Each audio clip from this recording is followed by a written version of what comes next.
Gayeshpur governments polytechnic college গেটের বাইরে অস্থায়ী কর্মীদের বিক্ষোভ। বেতন সহ বেশ কয়েকটি দাবিতে নদিয়ার কল্যাণী গয়েশপুর গভর্নমেন্টস পলিটেকনিক কলেজের গেটের সামনে অবস্থান বিক্ষোভ করে অস্থায়ী কর্মীরা। বেশ কিছুক্ষণ সময় ধরে চলে বিক্ষোভের খবর পেয়ে সেখানে পৌঁছয় পুলিশ। বিক্ষোভকারীদের সঙ্গে কিছু সময় আলোচনা করেন উচ্চপদস্থ পুলিশ আধিকারিকরা। আলোচনা শেষে বিক্ষোভ তুলে নেয় অস্থায়ী কর্মীরা। যদিও কলেজের গেটের বাইরে পরীক্ষা দিতে আসা ছাত্রছাত্রীরা অনেকক্ষণ দাঁড়িয়ে থাকে। পরে অবশ্য বিক্ষোভ তুলে নেওয়ার পর ছাত্রছাত্রীরা কলেজে প্রবেশ করে। আজকে আমাদের পরীক্ষা ছিল। কি পরীক্ষা ছিল? আজকে ছিল আমাদের ইংলিশের পরীক্ষা।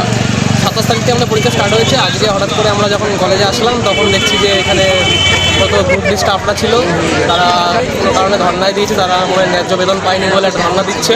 সেই কারণে আমরা আজকে এখানে দাঁড়িয়ে আছি। এখনও পরীক্ষা শুরু হয়নি। কোন কলেজ এটা? এটা গয়েশপুর গভর্নমেন্ট পলিটেকনিক। তুমি স্টুডেন্ট? আমি স্টুডেন্ট। কি নাম তোমার? আমার নাম ভাস্কর ঘোষ। তো পরীক্ষা কি দিতে পারবে কি মনে হচ্ছে? এখনও শিওর কোনো খবর জানা যাচ্ছে না। আশা করি আমরা পরীক্ষা দিতে পারবো। খুবই দুঃখের ব্যাপার, কারণ আমাদের ছেলেদের পরীক্ষা, আজকে ইংলিশ পরীক্ষা আছে ফার্স্ট ইয়ারদের, টাইম হয়ে এসছে প্রায়।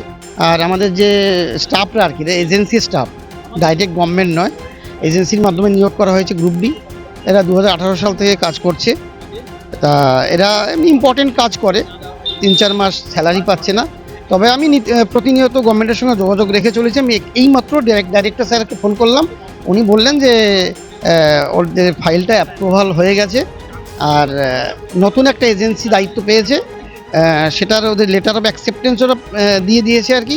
আর নতুন যারা যে বকেয়া বেতন পাওয়ার জন্য ওটা ফাইলটা ফিনান্সের হয়েছে, অসুবিধা হবে না, খুব তাড়াতাড়ি।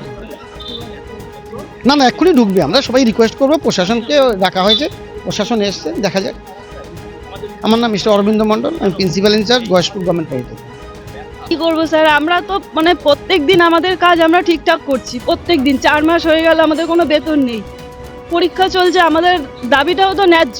আমরা অন্যায্য দাবি করছি না, আমাদের বেতনটা দেওয়া হোক। আর আমাদের যাতে গভর্নমেন্ট কন্ট্রাকচুয়ালের আওতায় আনা হোক, আমাদের দাবি একটা মানা হোক বা আলোচনায় আসা হোক, তাহলে আমরা পরীক্ষা দিতে দেব। পরীক্ষা না, আমাদের একটা আলোচনায় আসলে ভালো হয়।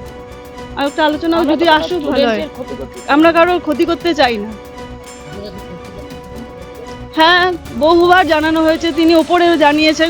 আমাদের কোনো আলোচনা কিছুই জানানো হচ্ছে না। আমরা কবে বেতন পাবো, কিভাবে চলবো? 4 মাস, আজকে একটা দুটো দিন নয়, 4 মাস ধরে কোনো বেতন নেই আমাদের।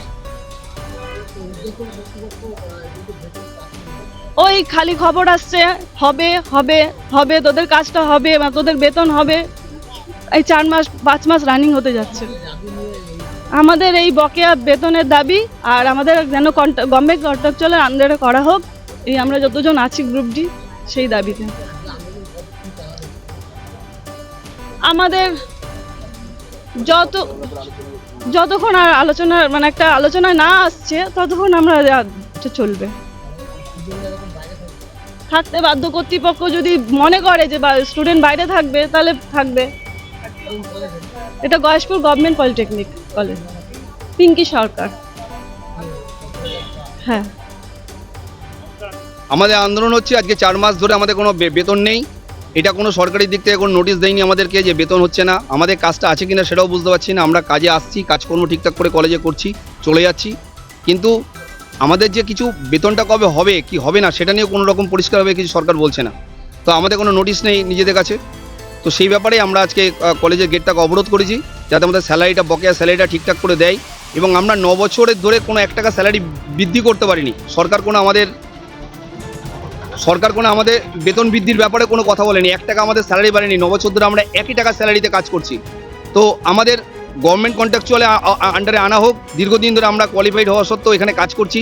অনেক রকম দপ্তর আমাদের সামলাতে হয়, যে কাজগুলো আমাদের কলেজে বিভিন্ন রকম কাজের সঙ্গে জড়িত, সেগুলো করার পরেও আমরা আমাদের মতো করে কাজ করে যাচ্ছি, কিন্তু কোনো রকম সুরাহা আমাদের হচ্ছে না।